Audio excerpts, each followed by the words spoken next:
Here and there little breezes crept over the polished waters beneath the haze of the heat.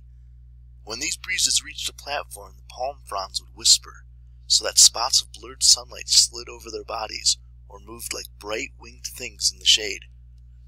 Piggy looked up at Ralph. All the shadows on Ralph's face were reversed, green above, bright below, from the lagoon. A blur of sunlight was crawling across his hair. "We've got to do something." Ralph looked through him. Here, at last, was the imagined but never fully realized place leaping in the real life. Ralph's lips parted in a delighted smile, and Piggy, taking the smile to himself as a mark of recognition, laughed with pleasure. "If this really is an island, what's that?" Ralph had stopped smiling and was pointing to the lagoon. Something creamy lay along the ferny weeds. "A stone? No, a shell." Suddenly Piggy was abubble with delirious excitement. "That's right, it's a shell. I've seen one like that before, on someone's back wall. A conch, he called it. He used to blow it, and then his mum would come. It's an ever so valuable—" Near to Ralph's elbow, a palm sapling leaned over and out above the lagoon. Indeed, the weight was already pulling a lump from the poor soil, and soon it would fall in. He tore out the stem and began to poke about it into the water.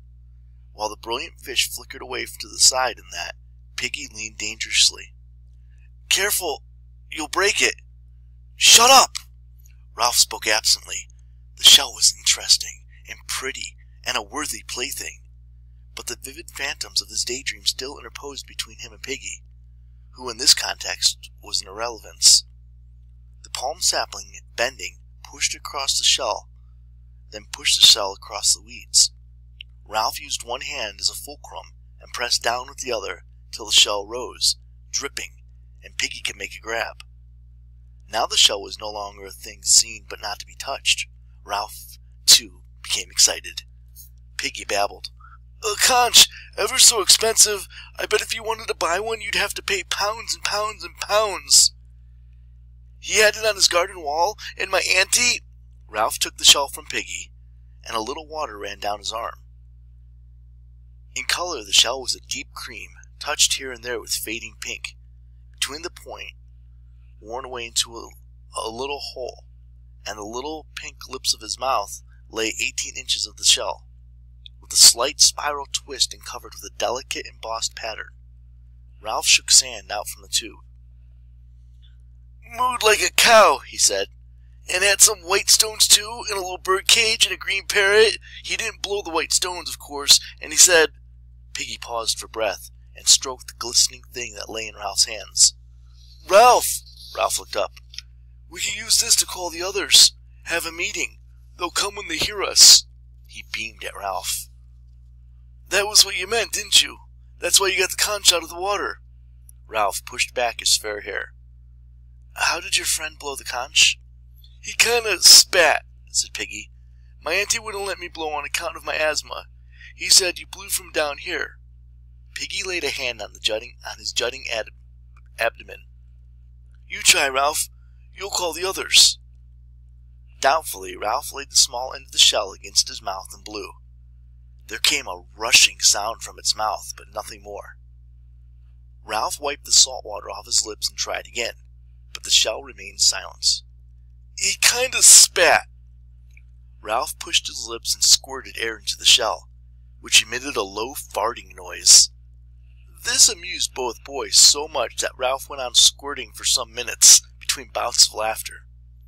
"He blew from down here." Ralph grasped the idea and hit the shell with air from his diaphragm. Immediately the thing sounded. A deep, harsh note boomed under the palms, spread through the intricacies of the forest, and echoed back from the pink granite of the mountain. Clouds of birds rose from the treetops, and something squealed and ran from the undergrowth. Ralph took the shell away from his lips. "Gosh." His ordinary voice sounded like a whisper after the harsh note of the conch. He laid the conch against his lips and took a deep breath and blew once more. The note boomed again, and then at his firmer pressure, the note fluking up an octave became a strident blare more penetrating than before. Piggy was shouting something, his face pleased, his glasses flashing. The birds cried, small animals scuttled. Ralph's breath failed, and the note dropped the octave, became a low wubber, and then a whoosh of air. The conch was silent, a gleaming tusk. Ralph's face was dark with breathlessness, and the air over the island was full of bird clamor and echoing rings.